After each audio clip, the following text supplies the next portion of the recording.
அன்பிற்குரியவர்களே, இந்திய தேசத்திலே ஒரு மிகப்பெரிய மாமரம் ஒன்று இருந்தது. சண்டிகர் பட்டணத்தின் அருகேயுள்ள புரேயில் என்ற கிராமத்தில் 1950ஆம் ஆண்டில் அம்மரம் இருந்தது. அதனுடைய அடிப்பாகம் மட்டும் 9.75 மீட்டர் விட்டமுடையதாக இருந்தது. அம்மரம் சுமார் 2.258 சதுர மீட்டர் அளவு பறந்து விரிந்திருந்தது. கொளுத்தும் வெயிலில் அம்மரம் ஒதுங்கி ஓய்வெடுப்பதற்கு ஏற்ற நிழலை கொடுத்தது. ஒரே சமயத்தில் நூற்றுக்கணக்கான மக்கள் அம்மரத்திற்கு அடியிலே அமர்ந்து வசதியாக வேலை செய்யலாம். அது மட்டுமல்ல, ஆண்டிற்கு சராசரியாக 16.8 டன் அளவு அருமையான மாங்கனிகளை அளித்து வந்தது.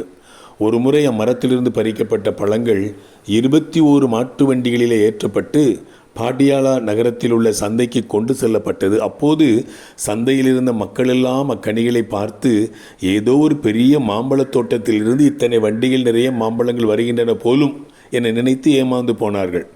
ஒருவேளை இன்றைக்கு அந்த மரம் அங்கு இல்லை. 1955ஆம் ஆண்டு ஏற்பட்ட ஒரு பெரிய மழை, மின்னல், இடி ஒன்று அந்த மரத்திலே விழுகிறது. அந்த மின்னலிலே அந்த மரம் கருகி பட்டு போனது. வேதம் சொல்லுகிறது, யோபு 14ஆம் அதிகாரம் 7ஆம் வசனத்தையும் 10ஆம் வசனத்தையும் வாசிக்கிறேன். ஒரு மரத்தை குறித்தாவது நம்பிக்கை உண்டு, அது வெட்டி போடப்பட்டாலும் திரும்ப தழைக்கும், அதன் இளங்கிளைகள் துளிர்க்கும். மனுஷனோவென்றால் செத்த பின் ஒளிந்து போகிறான், மனுப்புத்திரன் ஜீவித்து போன பின் அவன் எங்கே? அன்பிற்குரியவர்களே, மனிதன் மரித்த பின்பு தனக்கென்றும் ஏதும் செய்ய இயலாது, பிறருக்கென்றும் ஒன்றும் செய்ய முடியாது. ஆண்டுக்கு 365 நாட்கள், 10 ஆண்டுக்கு 3650 நாட்கள், 20 ஆண்டுக்கு 7300 நாட்கள், 30 ஆண்டுக்கு 10650 நாட்கள். 50 வயதை தொட்டு நிற்கும் யாவரும் நமக்கு முன்பாக கர்த்தருக்கு சித்தமானால் 10650 நாட்கள் மட்டுமே உண்டு என்று நினைவு கூற வேண்டும்.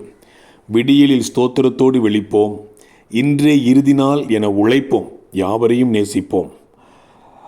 நிரந்தரமற்ற உலகம்தான் கல்வாரி சிலுவை மரத்தை சந்திக்கும் வரை நிச்சயமற்ற வாழ்க்கைத்தான். சிலுவை மரத்தை சந்தித்து விட்டதால் அதை சந்தித்தவர்களுக்கு மட்டுமே இந்த உலகமும் அதன் மேன்மையும் துடைத்து போடப்படும் அழுக்காக தெரியும். அக்கினிக்கு இரையாக இந்த அவனி ஆயத்தமாகி கொண்டிருக்கிற அவலம் புரியும். அந்த இறைக்காக தங்கள் வாழ்வை தாரை வார்த்து கொண்டிருக்கும் பரிதாபங்களை பார்த்தாலே புரியும்.